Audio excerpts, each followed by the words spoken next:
welcome to Two Bitches in a Broom podcast for this week's episode 26. Um, Finding inner peace in a busy slash chaotic world. Welcome to existence. I know that's the especially truth. especially right now, right? Oh gosh. So thank you for joining us for this week's episode and to lend your ear holes to this topic of finding inner peace in a busy world. When I come up 100,000% with a surefire answer, I will circle back and let you know when I leave this world. um, Yeah, this is actually a hot topic, I feel like, with the collective energy, how it's going and how it's continuing to stir and bubble up. Yeah. Sorry, that's just the way that it's going right now. And I feel like more and more people are on the struggle bus with how do you balance it all and how do you still find peace and I think with joy with that too? Yeah, What do you think? Yeah. I agree. I totally agree. Um, and I don't want to give our viewers the illusion that we are these fantastically balanced. Mm-hmm. I'm going to speak for myself, Yeah, okay? yeah, That we are fantastically balanced and we're in this, ohm state 24/7. Nope, having the human experience. Right. Um, And I know there are a lot of practitioners that, claim that, and that's awesome for you. And I wish you the very best. However, am Mm-hmm. having the human experience. So there are times where, you're super busy. You're kind of enmeshed in the chaos and uh the noise really around us. Mm-hmm. Um, and just the busyness of your life. And um, noise is a big one for me. It's a Yeah. really big one for me. And that would be my very first kind of tip would be what I call sound mapping. And that's just really being super quiet and sitting in a very, very quiet space and just listen to the sounds around you and try to identify each sound and its Mm-hmm. source and do it without judgment. Mm-hmm. Um, I hike a lot. I love hiking. And that's something that I do while I'm hiking is I'll listen to birds and I'll try to identify what bird that Mm-hmm. I'm hearing as they're communicating. And that's Mm-hmm. a really wonderful way to bring yourself to the here and now, become very balanced within, and to let go of all of the chaos. Um, yeah, so that's my first one anyways. Right. That's Yeah. something that I personally use. Mm-hmm. I like that. I do the same thing too when I go hiking. I don't try to identify the birds and stuff like that, but You're like, no, no, no, I not do, the birds. I'd be like, I identify it as a bird. Yeah, it's a tweet It's a tweet. bird. Yeah, yeah, But I do like to just um allow all of the sounds to just flow and just be aware of your space. Um when when I'm hiking too, which irks me when people play loud music while they're hiking. I'm like, that's not the point of being in nature, sure. but that's my personal opinion. Yeah. Yeah, I 100% agree with you. It, and I tell people this, don't ever think just because I have A, B, and C labels means you flow in this state of uh like you said, like om and completely, Yeah. how I call it, kumbaya. Yeah. Yeah. uh, Absolutely not. We're still having the human experience, we're still meant to flow within that collective consciousness too at the same time. Um, and I like that practice that you do with hiking. I also apply that same practice to even just like sitting in your space Mhm, of just letting all of the sounds kind of just flow in your personal space mhm. and just letting your awareness just fall to all of that as you I'm really big on breath work when you're sitting like that. Yeah, And you know, acknowledging, I'm really big on acknowledging too, of acknowledging the thoughts, not doing anything with it, not judging it, just acknowledging its existence yeah, and allowing it to pass through, kind of like how you just become aware of your space and the sounds in your space. Um, yeah. If I had a yeah. kryptonite word, it'd be fucking balance for me. So I'd be like, No, I think breath work is a breath great, work is a big thing. yeah, Yeah. you know. So I Ooh, also feel like it's something that keeps coming to me over this theme of people finding themselves in this position, um, of making time to do that. Because I hear that, and I don't know for whoever needs to hear this or however it's going to ripple out, but it has been super impressed on me especially this past week, of making time to have that moment for yourself. yeah. um and as busy and as chaotic as life can be, and how much is kind of surfacing for a lot of people, damn, for everyone basically, you know, uh making time should be a priority, like brushing your teeth, like you're, doing whatever you do. Absolutely. Um, because it is also contributing to your mental state, inner peace, the joy in your mental state. So I just had to throw that out there. Sorry to, I think I No, cut no, you off, no, so sorry. But it was like, boom, make no. time. I think breath work is super important. You have to let your breath guide your strokes, your movements. Mm-hmm. Allow that creative expression to flow naturally. Mm-hmm. While you're breathing, just concentrate, feel the flow of the breath as it's exiting your body and it's entering your body. I'm telling you, it's such a beautiful It practice, is. It such a is. beautiful practice, Yeah. and highly underrated. Highly Oh my underrated. gosh, yes, it is. And you apply the same thing of just becoming aware, like you said, when um and I guide clients and students through this too, even with breath work, of just letting your awareness fall to feeling that inhale. Feel how it goes into your nose and moves through your body, and then exhaling out, whether through your mouth or through your nose. But it's such a magical thing when you allow your awareness to go to these places Yeah, that not a lot of people think of or do or make time for. Um, and it's so like stupid easy, like so quick and efficient and easy, especially when you're trying to kind of bring yourself back into a space of centeredness. right. Yeah, breath work.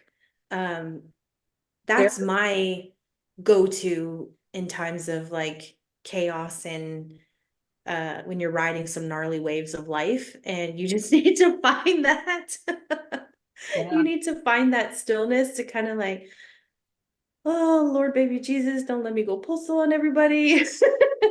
You yeah. know, kind of for yourself, breath work.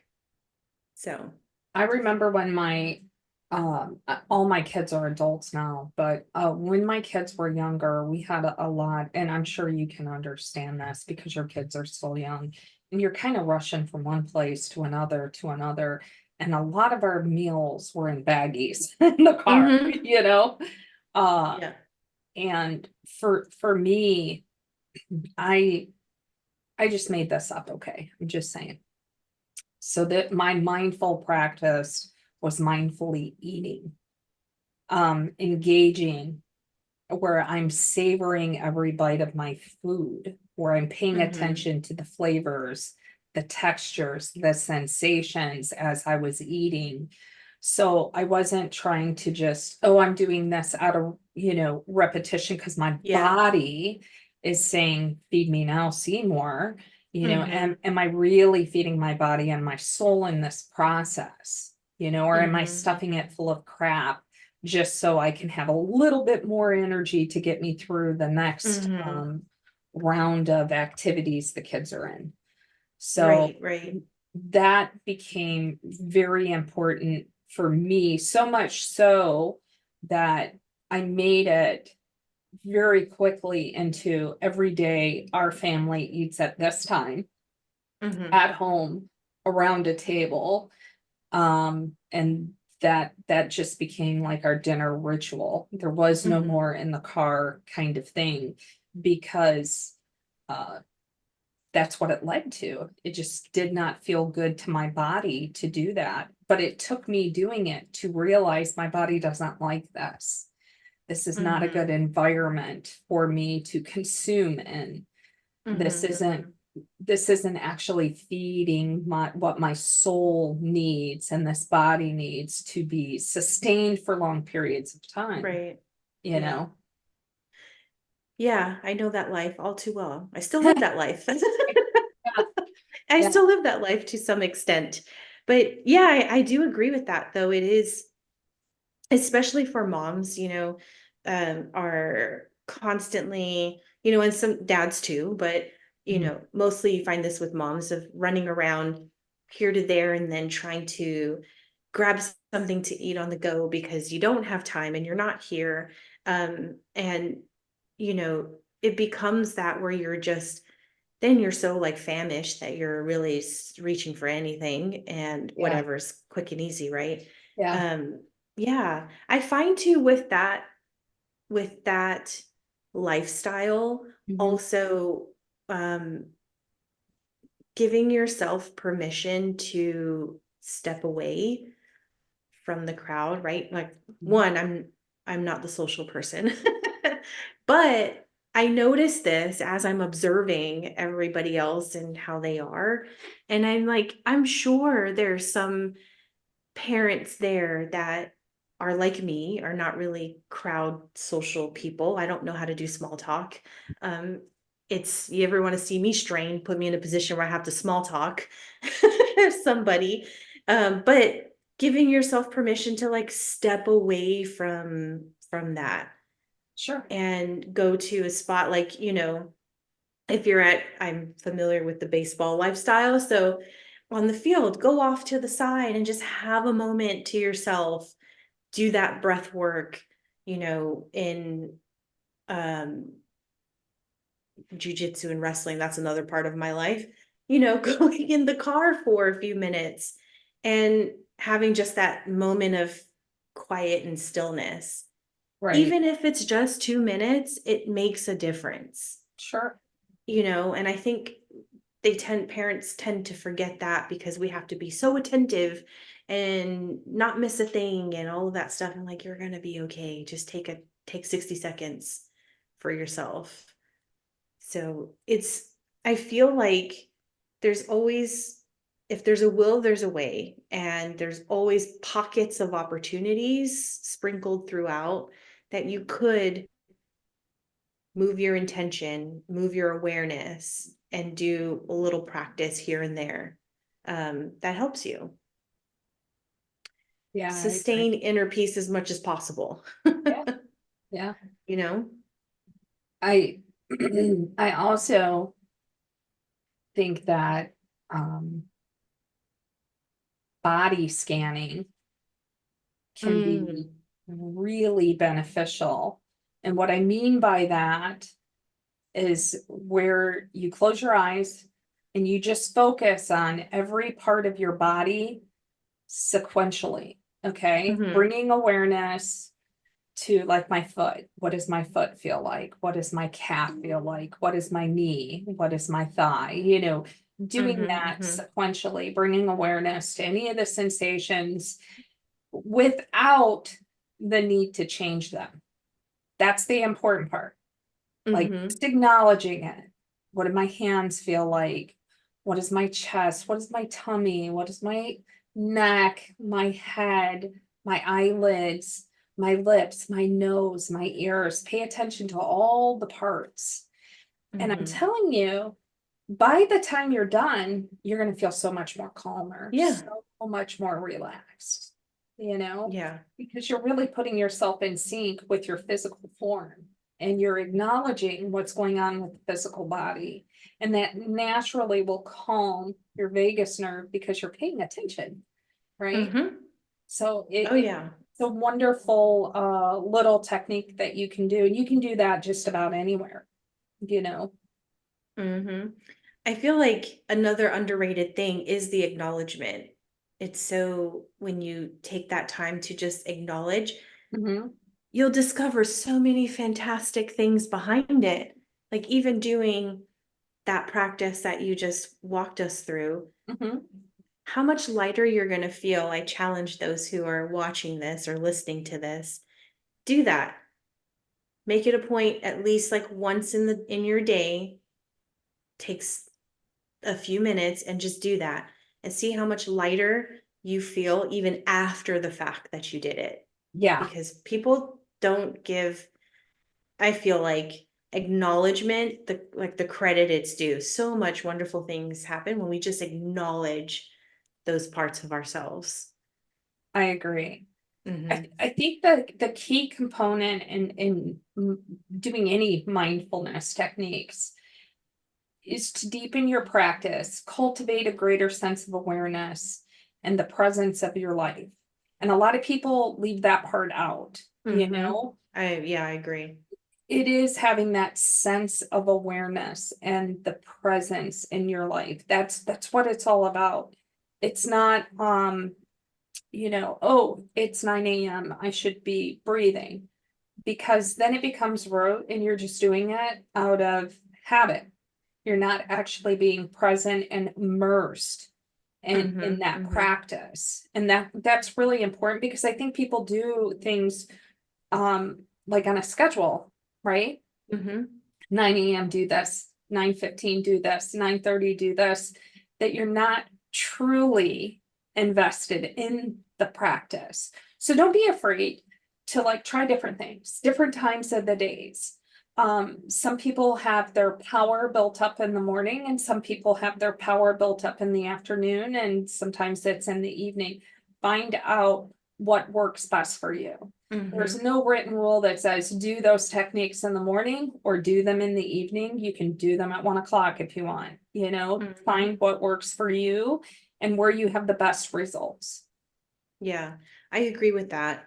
It's it's not just, I feel like when you are doing this and you're incorporating a mindfulness practice, you're going to be surprised how spirit works with you in that mindfulness practice and start to adapt it through the course of your day and through, at least that's my experience of Right, moving into more intending to be more in a mindful and aware state. I right. found, because again, like you said, every people like to tend to navigate towards like such a rigid schedule. And then you get Yeah. pressure, then you build the pressure. And then when you Ah, don't do it, and then you sit and you try to, but then you're thinking about the next thing that you have to do. sure.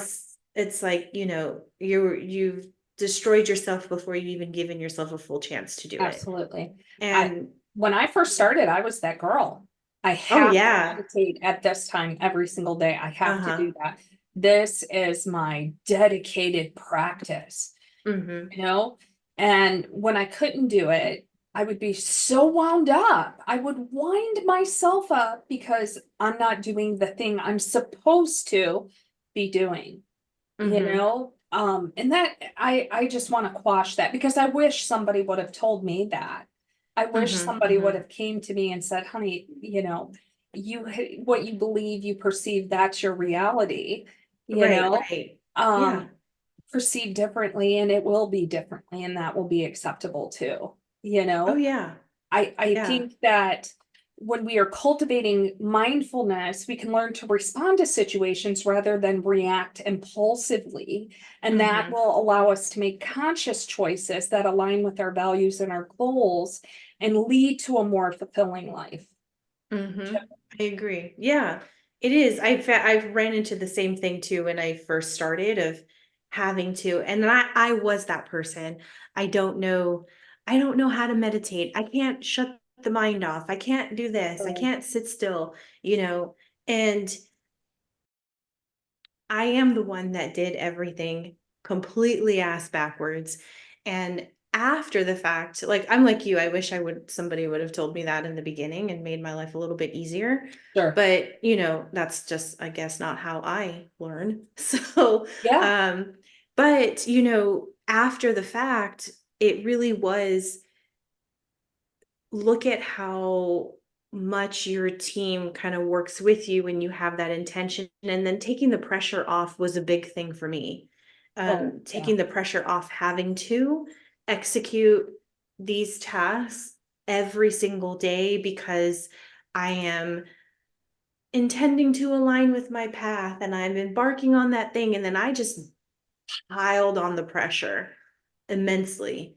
And after the fact, in hindsight, it was like, no, I have the intention already.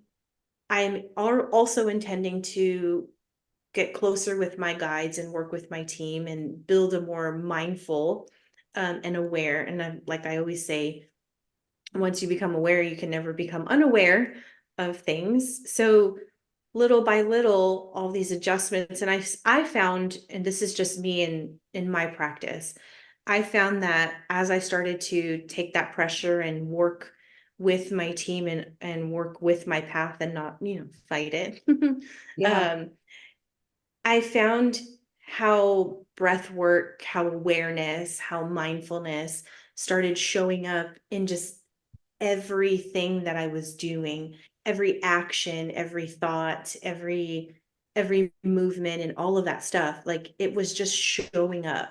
Yeah. And I think that was the most profound kind of beautiful thing. Not and that's not talking like, doing any work that we do in the metaphysical. That's just for me day to day.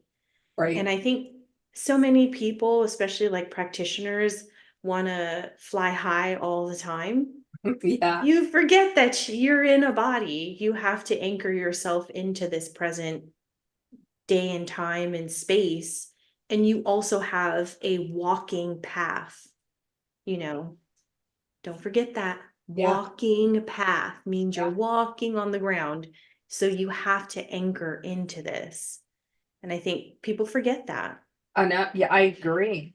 And I also think that kind of is an excellent segue into what I call gratitude walking. Mhm. And what I mean by that is to just take a walk outdoors and focus on everything you're grateful for in that moment. You're looking at a leaf, you're looking at a tree. I'm so grateful for the oxygen it's bringing me. Mhm. You're Mhm. looking at a leaf that is sprouted. Oh, I'm so grateful for the growth of that tree to provide me with the oxygen that I need. Yes. I'm grateful for my legs that are carrying my body as I'm taking this walk. I'm Mhm. grateful for the breath that I can see coming out of my mouth. If you live in Michigan, you know what I'm talking about. you know, um, and the little things that we overlook, you know, I probably counseled about 15 clients this week. They feel stagnated. They feel that they're not moving forward, not moving back. They're just kind of stuck. And by taking a gratitude walk, you'll realize sometimes that pause that you're put in is so you have the opportunity to reflect on all that you have because you're so busy for the next thing, the next thing, the next thing, you're not Mhm. enjoying where you're at. Mhm. Mhm. Joy where you're at in your path. Yeah. And literally, as you just said, Krys, um, take that gratitude walk, you know? Yes. Yeah. Yeah. It's been, it's funny because it's like the, the, the quote, the saying of the week for me has been around the corner. I Yeah, feel it coming right around the corner. sure. And again, like what you just said, well, okay, sure, it's coming around the corner. I'm not disagreeing with you, but right now, in this space, this is where we're at. This is where you're at. This Yeah. is where, kind of thing. And I'm being also like, I feel like I'm being reminded too of this one exercise that I walked a few people through when we're talking about anchoring in and grounding in. I have, and feel free to try and let me know how it goes for you. But I have them sit, hand on heart, hand on, solar plexus. So just basically like feeling yourself. So, put your hands on your body and just and think about however old you are and all the things that you've been through in this life, in your life. And your body has carried you through all of that. I went through this with somebody who is a daredevil and lives life on the edge like that. And the point was, how often do we give that time to our physical being? Sure, you work out, sure, you do these adventurous things, sure, you're running around day to day and you get up and you go, and the kids and the family and the career and all of the stuff. But when do you ever take that pause to just remember and give gratitude, like you say too, with the walk of your body's still carrying you through all of that, you know? Right. And with this one particular person of the daredevil, and you're still walking, you still have all your limbs, you still have all of this, and your body is fighting like hell to keep up with you, right? And Right. this applies to everybody. Just think how old you are, everything you've been through, and your physical container is still pushing forward and still going for you, you know. Um, take a few minutes and thank your body and go through that exercise. um go through the exercises we gave through the course of this talk, and take a note how you feel before, Hmm. and then do it, and then take a note of how you feel afterwards, and see how that works out for you, and then see how that starts to kind of ripple out into everyday life for you and your walking life, and how Right. that happens, and then come back and let us know Yeah. how that is. Like, truly, like, come back Yeah. and let us know how that works out for you and what you found through that course. You'll be surprised.